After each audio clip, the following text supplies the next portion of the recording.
Is this thing on? Welcome to Rebooted the podcast. I'm your host, Alita Hernandez.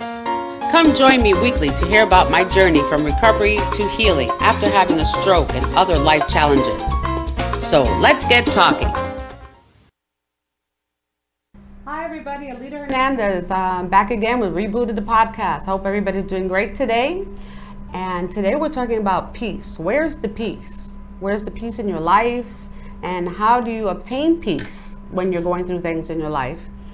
Want to welcome July's coming soon. Also, I can't believe it's almost the end of June. 6 months out of the year is gone. It's unbelievable. But hopefully you have plans for the next 6 months, staying healthy, getting healthier, doing some exercise also.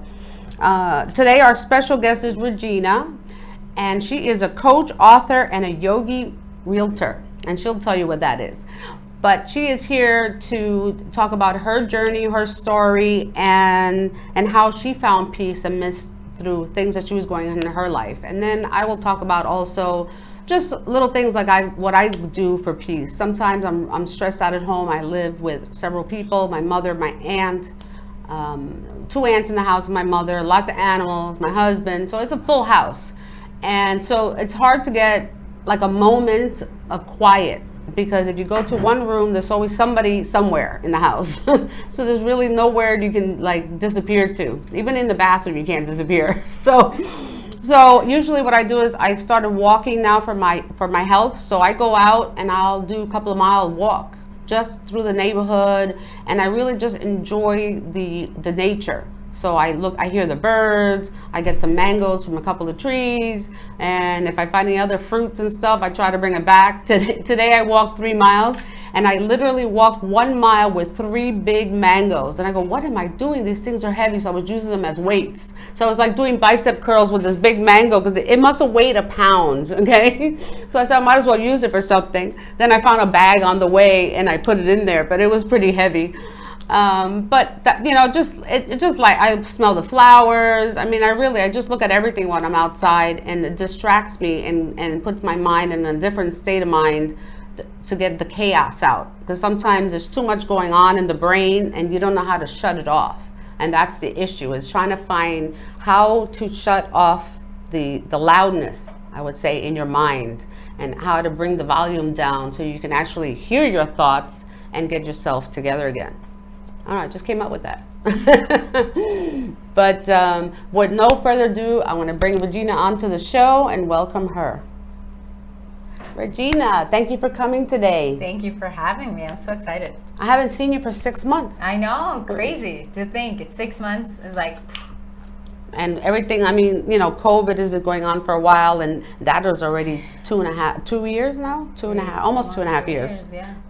And, going to the 3rd year, but time just flies. I know you were traveling and different things you've been doing in your life. So just tell us about yourself, and how did you start with the peace? Like where did you start this journey about trying to help other people learn how to get peace?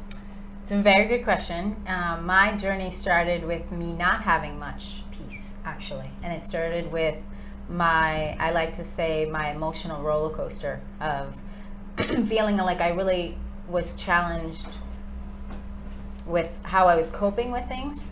And so you mentioned earlier yogi realtor, and my background is real estate. I was still am actually a real estate professional, and I've had my license since 2005, which is amazing because now we're 2022, right? So it's been a long time. And I remember specifically one time I had a client who called me. It was 2 a.m. and I looked at the phone, and I was really pissed at the client, and I was really upset, and I was like cursing into the phone, and like, how could they call me at this hour? Like, who do they think they are?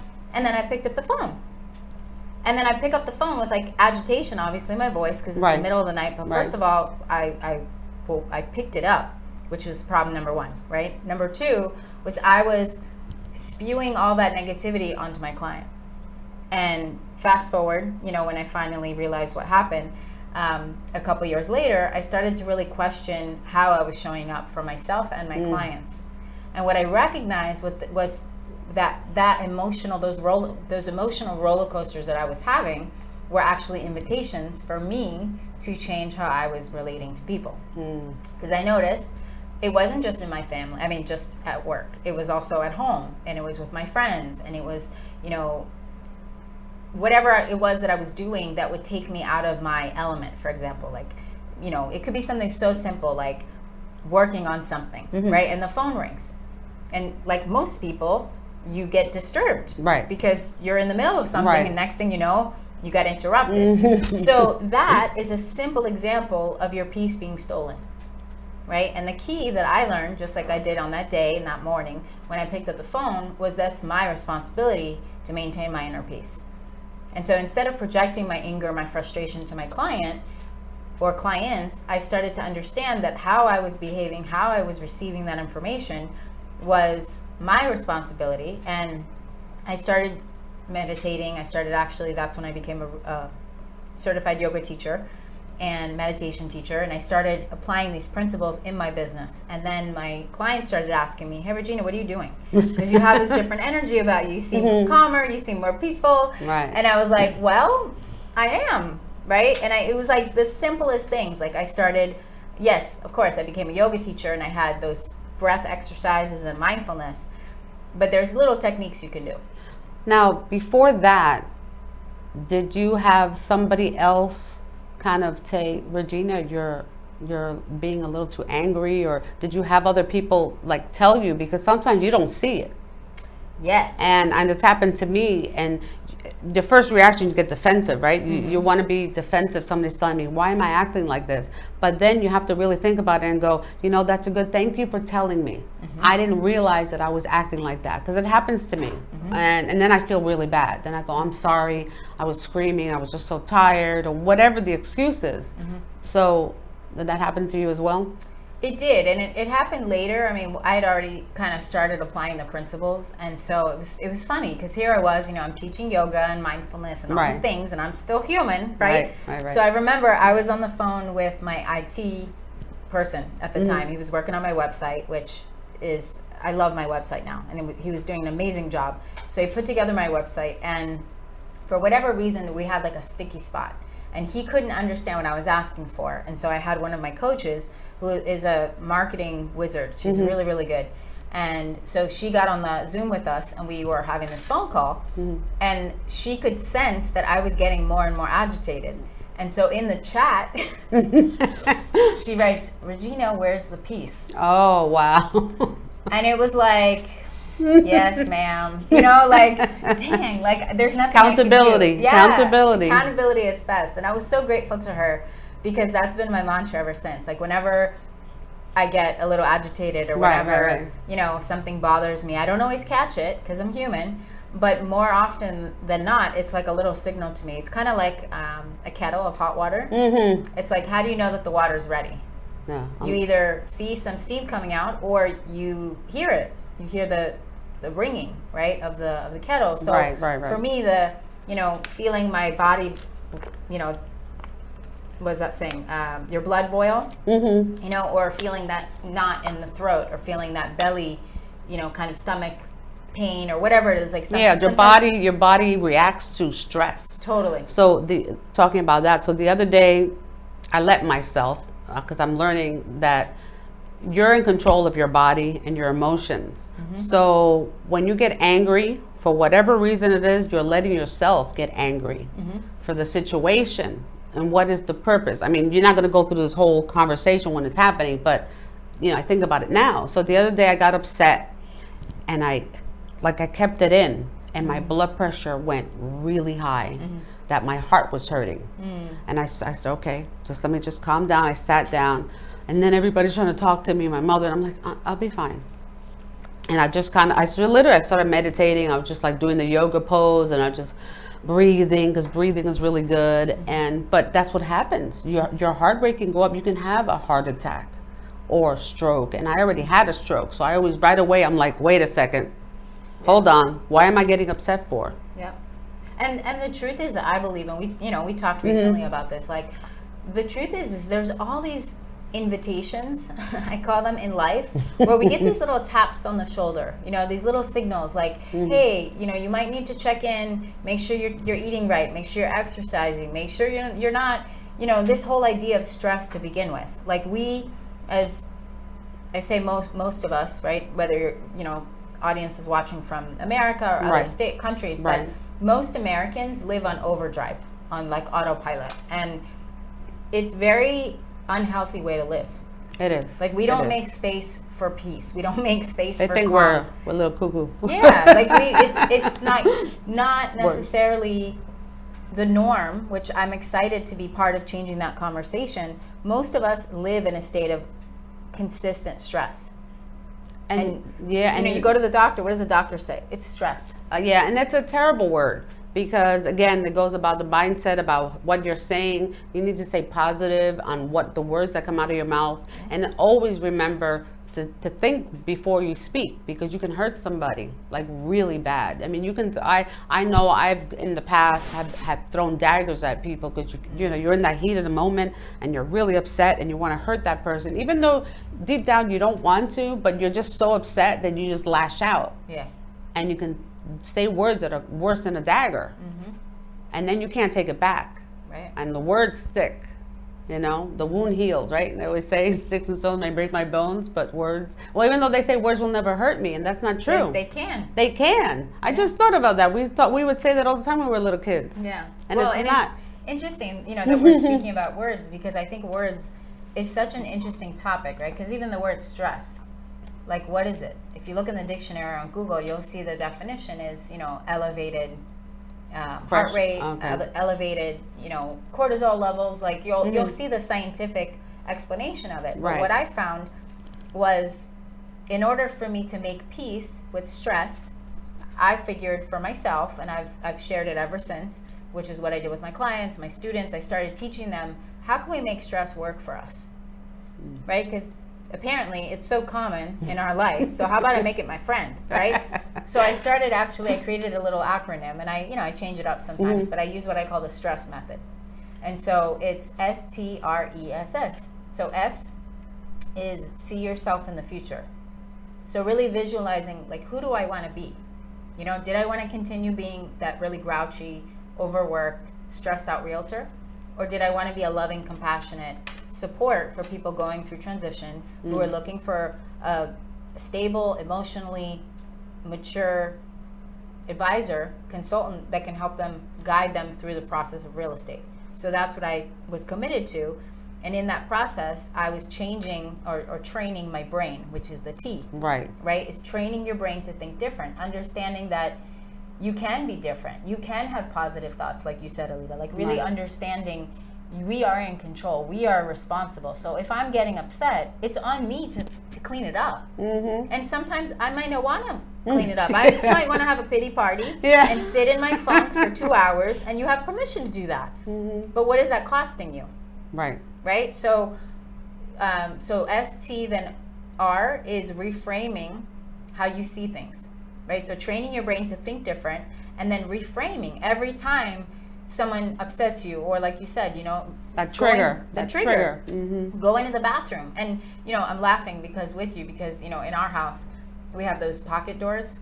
Oh, no. And so in the bathroom, like, we have a joke all the time that we're going to change. There's a pocket door in the bathroom? It's a pocket door. Oh, my So we goodness. always make a joke that, like, we're going to change the door, but it kind of keeps, like, that sweet family vibe. Like, the dog will, you know, come in and just be like, hey, what are you doing? And we're like, stop it! You know, like it's like a running joke in the house. Oh, my God. At this point, I'm just like, keep the pocket door. It's part of... Like, are you in there? Yes, thank you. Exactly. Can you close the door again? Could you just knock? Like, it'd be so much easier. I know, right?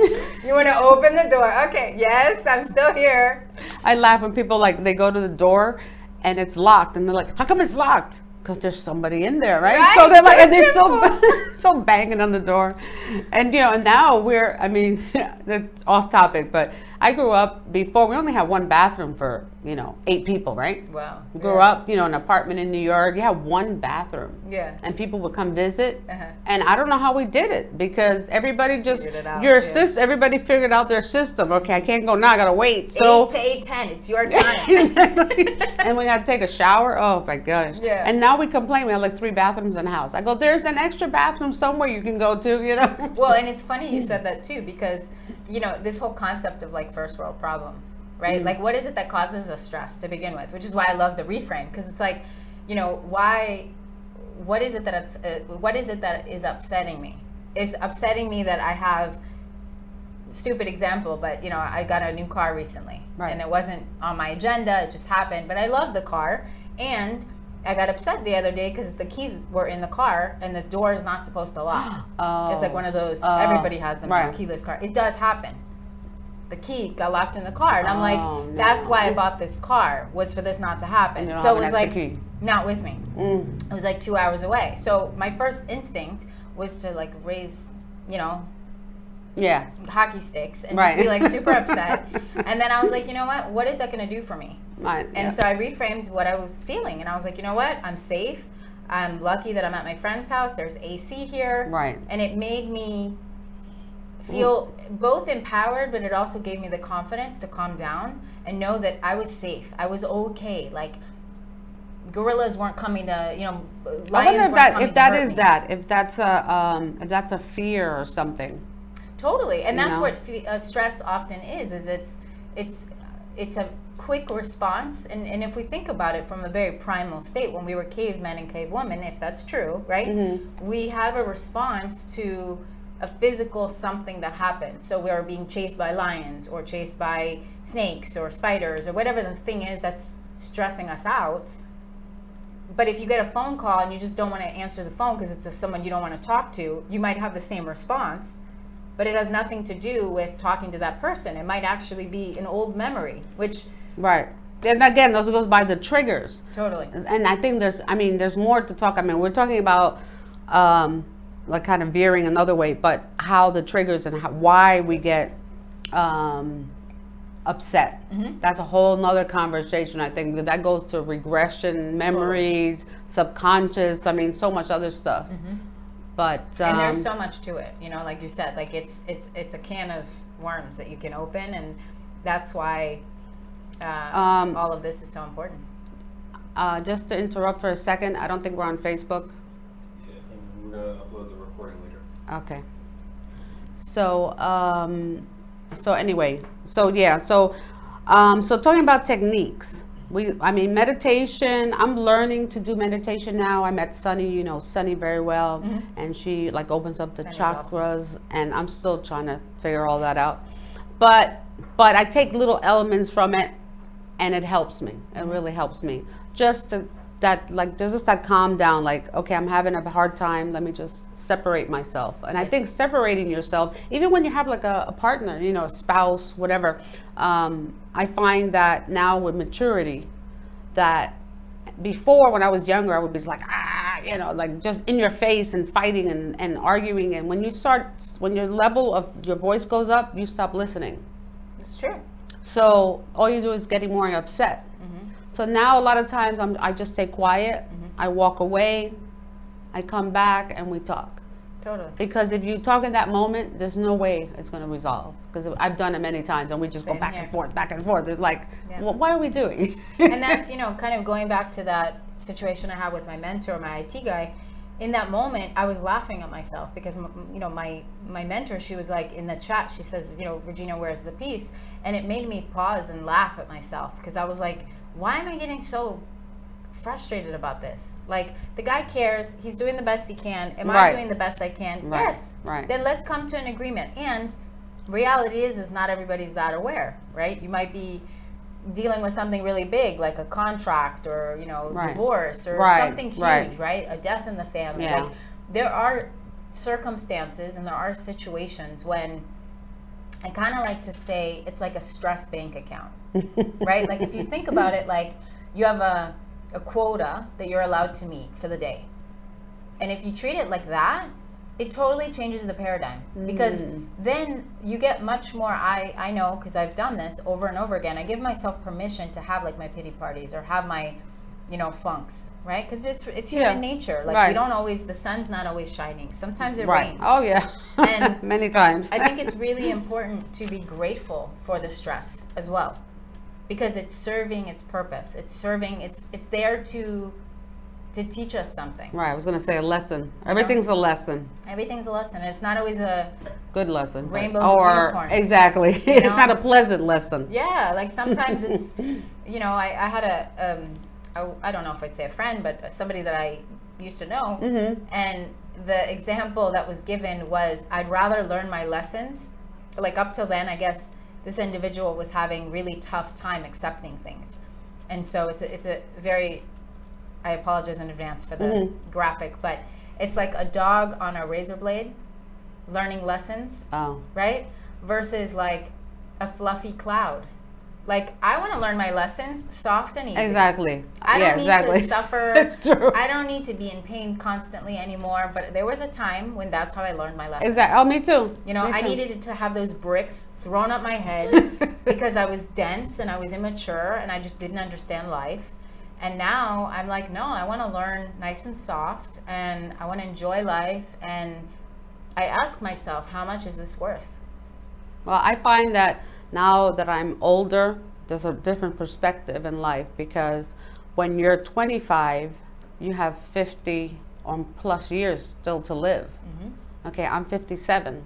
So I have 25 to, you know what I mean? In my book, To you 30. have like 40. But yeah. Oh, that's good. That's good. I'll take 40. So I'll live to be 110. I'll be good. Exactly. I I'll can still see have red that. hair too. I can Oh no, I'll be the funky grandma. Right. But you know, I mean, your perspective changes, because now you're like, wait, I have so much life to live, Yeah. and I already wasted part of my life being upset, being blaming other people for my problems. How many, you know, you go through things in life, oh, because of this, or because my mother, or because my father wasn't there, or whatever. You can come up with all these different excuses. But the bottom line is, you have to be accountable for yourself. And it comes from learning. Sometimes you don't know, so that's why you do the wrong thing, whatever. But, you know, it's just a constant learning on a daily basis. And I think the other piece of this is really important, is self-compassion. Like really having that self-love, which is really, to me, that's what stress is also about, right? Is if I'm constantly judging myself for not getting it right, and oh my God, I get so upset so easily. Like I have, you know, one business partner who's in like perpetual stress all the time. And I'm like, I care about this person, and so I'm over here like, hey, let's meditate, let's chill, let's go to the park, let's do this. No, I got my have to aroma work. going. You know, and it's like, I get you have to work, but at some point you have to live also. Yeah. And so having things like this, and you know, this is a really simple one, and I might even, you know, you might hear some people from your audience be like, no, you can't do that. But like putting your phone on silent. Yes. That was a huge change maker. I do that. Like, I put my phone on silent. If I'm in the middle of something, I give my absolute attention. And the reason is because I know I'm like, I have, you know, I don't believe I have ADHD, but I do believe that I have a lot of shiny objects in front of me, right? And like, if a squirrel runs by, if there's a strong chance I'm gonna look up and I'm gonna want to make friends with that squirrel. I know. Me too. And then what I'm working on is gonna get impacted. And I'm gonna miss my deadline. And so I'm like, you know what? Just making these little adjustments. If it's that important, the person will call back. And if you see their number on your phone 2 or 3 times, then you decide, okay, should I call back? Is this an emergency? Yeah. And I'll even, sometimes people will text me and say, I just called, and I'll ask them, is it an emergency? I'm in the middle of something. Can I call you back? Yeah, I just want to see how your day is going. Well, see, that's the thing. The phone is, I think it's a huge issue with a lot of different things. I mean, it could be a great thing. It's a computer. So I look up everything. I read all day. All day I'm researching stuff for the show and just me to learn all the time. But I don't like when we go to dinner, I don't want to see a phone, because I want to talk to you. I don't want to talk to you like this. So what are you doing? Yeah, I'm fine. Hello, can I see your face? Right. Like, you know, you got the phone in your face. Yeah. You know, my kids know when they come to the house for dinner, the phones are no phones. Locked And up they in a box. usually they're pretty good. They're always telling me, Mom, could you put the phone down? Usually Right, it was well, me that's before. good, yeah. I'm like, okay, sorry, babe. He's like, Mom, the phone. Oh, okay. So I put it in my purse and I put it in the room. Yeah. 'Cause- Well, and we're totally, what's that saying, slaves to our technology. And I think that's also part of the stress, right? Is like, really understanding that we are not masters to technology, Right. Technology is there to serve us. And so if we're using it, and I'm first to admit this, Mm-hmm. there are many times where I realize like I'm addicted to my phone. Oh, yeah, I and know. I make jokes that like the next retreat that I'm going to lead is going to be like, No phones. No phones, because You need to do you that. guys have permission to hold me accountable. Like there's times where you need to shut off. Yeah, you do. Because you do. we are humans. We're not computers. And so we get to also be reminded, like, slow down, rest, take a nap. This will things. stress you, because I noticed before I was having a hard time sleeping. So I noticed that I was on the phone before I would go to sleep, like checking my emails, like last minute stuff. But then it brings up more stuff, and then I start reading, and then it's 12 o'clock. Oh my gosh, 12 o'clock already. I got to get up at 7. And what am I going to do? So now I start stressing.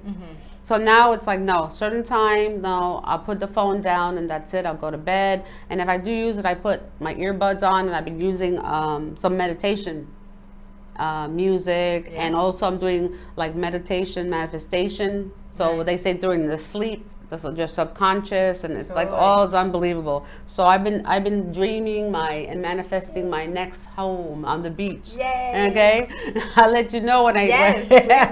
I'm manifesting it with you. Oh, I can see it already. But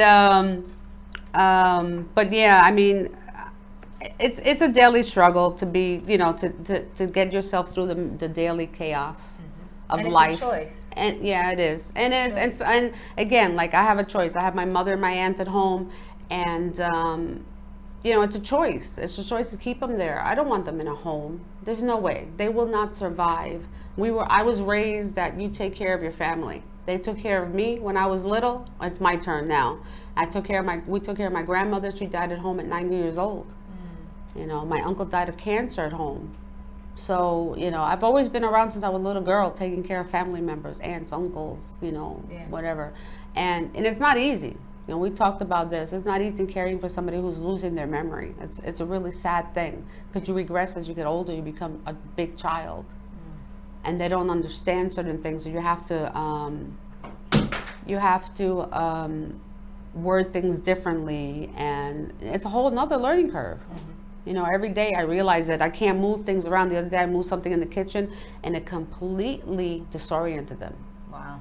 So I was like, oh, and I didn't realize it. Then I read something that said when they have any kind of memory issues, they're used to seeing it the way it is. So when you move it, it completely messes up their brain so much that they're completely so disoriented. They don't know what room they're in, like literally. So I'm like, oh, I didn't know that. I thought it was doing a good thing, and no, it's not, But, so I will put that. Where can we find you online? Thank you. Thank you so much for asking. At internalpeacenow.com, and I did recently create a quiz called relieveyourstressnow.com. Actually, it's relieveyourstress.com, and you can take the quiz. It's free. There's 10 questions in there. It takes less than 10 minutes, even I think 5 minutes. And once you finish the quiz, you get some customized techniques on how to actually work with your level of stress. Oh, that's So good. it's pretty So you cool. have to go, and I'll put it in the link for the video and on social media, so you can go take the stress quiz. And I'm going to do it too and see what kind of techniques I can use. And just a reminder, on Friday, July 1st, to start our 4th of July weekend, we're having Salsa Fridays again at Genesis in Pompano Beach. We have a DJ Carlos, who's Mr. Orchard Beach. And he is great DJ from New York. A lot of people know him.